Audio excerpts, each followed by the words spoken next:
Friends, glass door ఫ్రిడ్జ్లో gas fill చేసిన తర్వాత కూలింగ్ ప్రాపర్గా వస్తుందా లేదా అనేది మనం చెక్ చేయాలంటే ఒక్కొక్కసారి 2 అవర్స్, 3 అవర్స్, 5 అవర్స్ కూడా పట్టిద్ది, 10 అవర్స్ కూడా, ఒక్కొక్కరోజు 1 డే కూడా రిటర్న్ రావడానికి టైం పడుతుంది. అలాంటి సందర్భంలో మనం కంప్రెసర్ ఆన్ చేసి గ్యాస్ ఫిల్ చేసిన తర్వాత ఈ థర్మిస్టర్ కంపెనీ యొక్క క్లాంప్ మీటర్లో టెంపరేచర్ కూడా చెక్ చేసుకోవడం కోసం మనకి థర్మోమీటర్ లాంటి థర్మల్ బల్బ్ ఉంటుంది. దీన్ని డోర్ ఓపెన్ చేసి పెడితే రూమ్ టెంపరేచర్ 31 degrees ఉంది ఆ టైంలో, బట్ టెంపరేచర్ అనేది 10 degrees కనుక వేరియేషన్ రాగలిగింది అనుకోండి, మీరు ఎక్కించిన గ్యాస్ ఓకే ఉన్నట్టు, బరాబర్ కూలింగ్ అయితే వస్తుంది.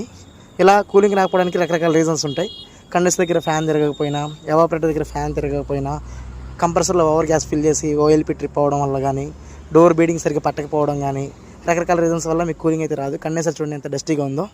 కండెన్సర్ కాయిల్ని కనుక నీట్గా క్లీన్ చేసినట్లయితే ప్రాబ్లమ్ సాల్వ్ అవుతుంది. Friends, AC, fridge, washing machine training ఇస్తాను, మీ అందరూ తెలుసు కదా. న్యూ బ్యాచ్ అనేది 2-3 daysలో స్టార్ట్ అవుతుంది. ఇంట్రెస్ట్ ఉన్న వాళ్ళు కాంటాక్ట్ కావచ్చు. మీరు కూడా లైఫ్ స్టైల్ చేంజ్ చేసుకోవాలనుకున్నట్లయితే, టెక్నీషియన్గా మరి లైఫ్ చేంజ్ చేసుకోవడానికి మన ఛానల్ అనేది, అదేవిధంగా మన ఇన్స్టిట్యూట్ అనేది మీకు సపోర్ట్ చేస్తుంది. ఫ్రెండ్స్, వీడియో నచ్చితే లైక్ చేసి సబ్స్క్రైబ్ చేయండి. మరిన్ని వీడియోస్ కోసం ఛానల్ ఫాలో అవ్వండి. Thank you.